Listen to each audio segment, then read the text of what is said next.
Hello, techies! Welcome back to my channel. Kung bago ka lang sa channel ko, click mo naman yung subscribe button at notification bell para ma-update ka sa mga latest uploads ko.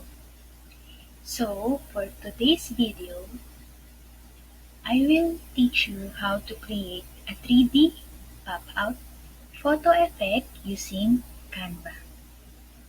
Like this, guys. This one, the other one, and the last one. So, techies, let's start. So, dito sa aking screen, I will have another blank sheet to make new one.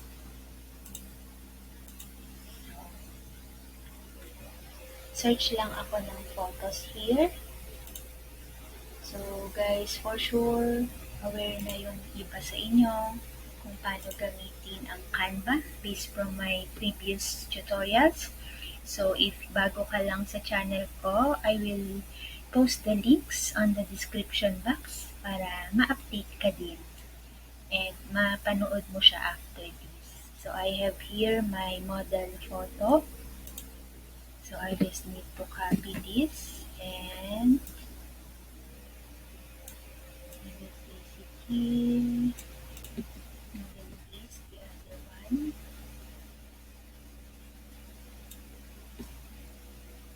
So from here, I'll just duplicate it and then I will go to effects to remove the background, guys. So I already have tutorial for this in my Canva tutorial series. So bonus lesson siya dun sa aking tutorial about Instagram puzzle feed. So, panoorin nyo siya, guys, ng buo para makita nyo. So, ito na siya, guys.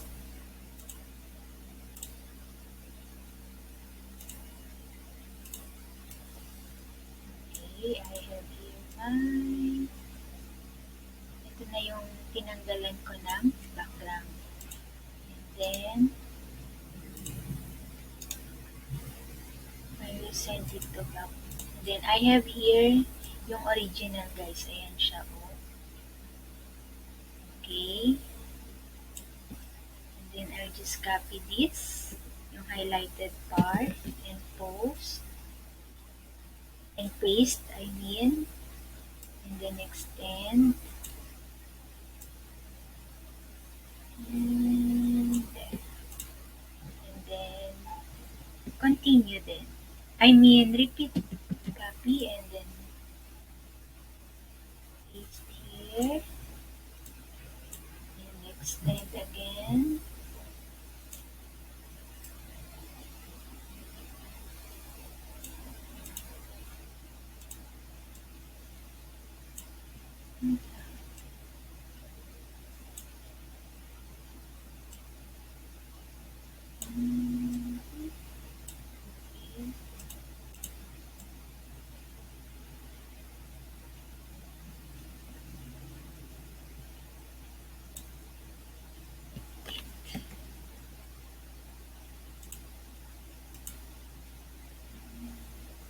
Pag hindi kayo sure, guys, kung na-center siya,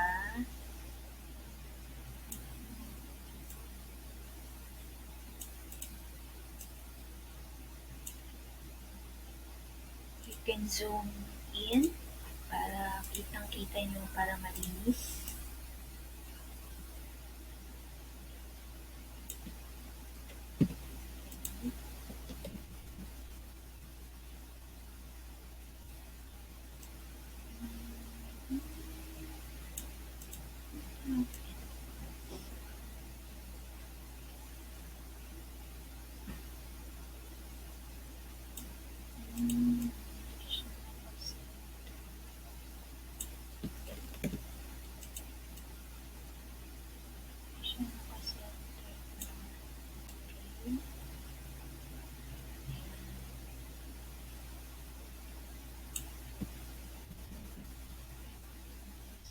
Center,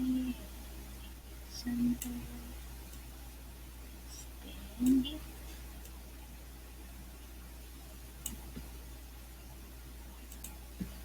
Copy.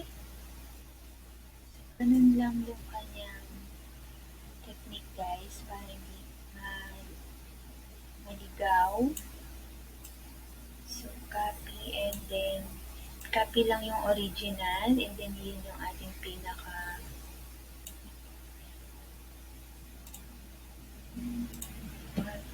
marker, yung base, siya yung base natin.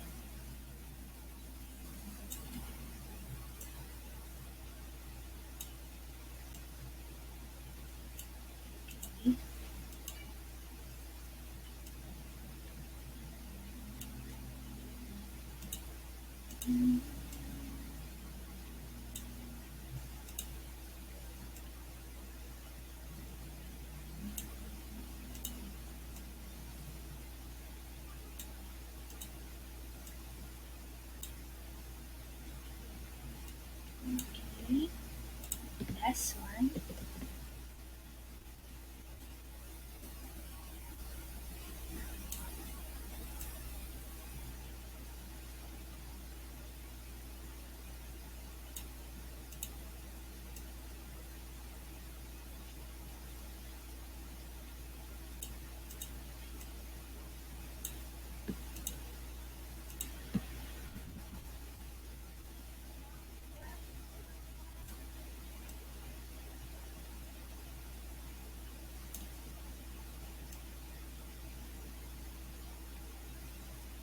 Done.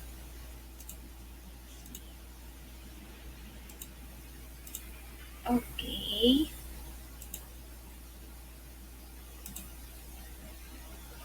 So, that's all for today, techies. Ganyan lang siya kadali gumawa ng 3D effect using Canva. So, from original, so nagbigyan natin siya ng twist, right? Like this one na ginawa natin today. So, another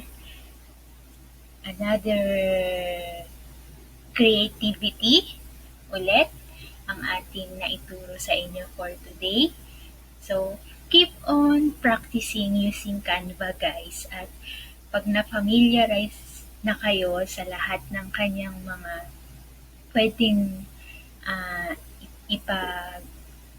pwede nating magawa at ma-discover pa kung paano natin may improve ang ating paggawa ng mga graphics. So, practice lang ng practice, guys.